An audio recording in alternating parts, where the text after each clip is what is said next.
En ce qui concerne le cadre de travail, en fait, on est une agence plutôt jeune, très dynamique, avec une philosophie, avec la philosophie d'une hiérarchie en fait très horizontale. On privilégie énormément le travail de groupe et en fait, on suit du coup tous nos projets, de la conception jusqu'à la réalisation. En ce qui concerne nos commandes, on est sur en fait, plutôt un grand panel. Depuis ces dernières années, on a réussi à se développer un petit peu, autant dans la commande privée que dans la commande publique ou auprès aussi des associations ou des congrégations religieuses. Donc c'est vrai qu'on on essaye toujours aussi de diversifier nos différents clients. Pour moi, c'était aussi directement à la sortie des études où justement j'ai travaillé dans cette agence et le ressenti et aussi une évolution du métier à travers l'outil numérique. C'est-à-dire qu'on quittait de plus en plus le dessin pour en fait entrer dans une ère où justement l'image avait de l'importance. On le voyait même à travers en fait les concours d'architectes où l'image de présentation était de plus en plus impactante. Et aussi bien entendu l'avènement de l'outil numérique avec en fait, des logiciels très métier en fin de compte, ça veut dire vraiment orienté architecte pour les architectes. Ce qui fait que en fait, c'est venu aussi assez naturellement dans le sens où depuis le départ en fait, l'agence a un certain intérêt pour tout ce qui est lumière du numérique.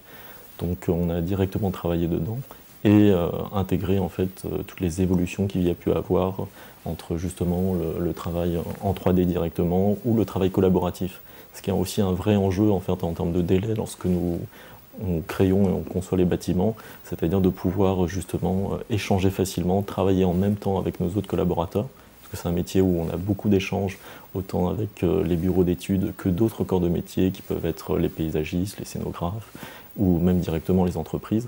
Donc c'est vrai que cet élément-là du numérique, ça a été assez important et ça permet aussi d'optimiser, en fin de compte, toute la manière dont on travaillait.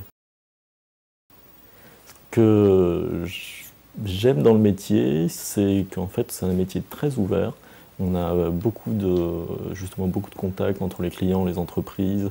C'est un métier avec où il faut un grand nombre de connaissances et aussi un panel assez important en fait euh, pour justement pouvoir coordonner et organiser en fait l'ensemble de toutes les équipes pour arriver au produit final qui est la livraison du bâtiment ou la livraison de l'élément qui va être créé.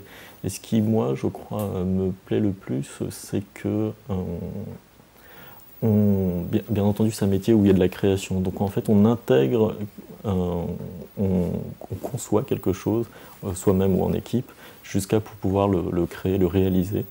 Voilà. Et je pense que c'est un vrai attrait aussi dans le métier. Et des difficultés? Alors les difficultés, c'est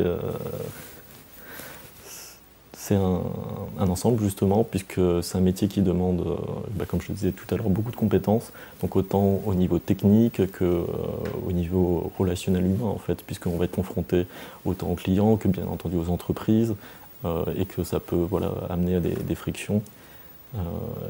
Donc c'est un métier qui peut être éprouvant, c'est un métier qui demande beaucoup de travail et c'est pour ça que souvent je le qualifie, et je pense que ce sera aussi le cas des autres architectes, un métier où c'est une passion.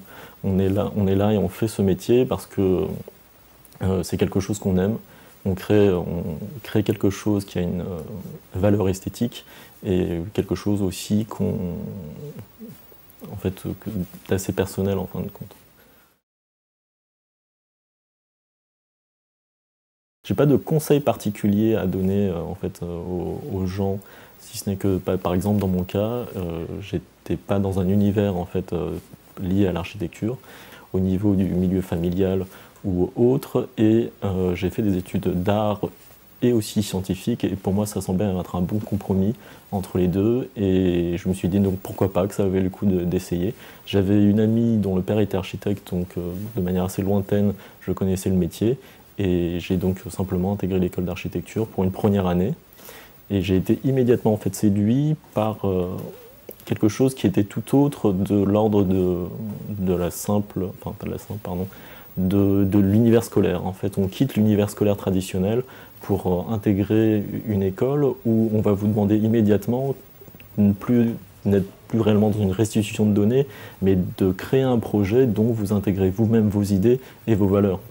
Et donc ça, c'est un changement d'univers et ça permet aussi, ça m'a permis en tout cas, j'ai trouvé ça passionnant, de pouvoir immédiatement en fait travailler dans un univers qui était vraiment voilà, plus scolaire, où il y avait une certaine autonomie, autant une autonomie de travail qu'une autonomie de pensée en fin de compte.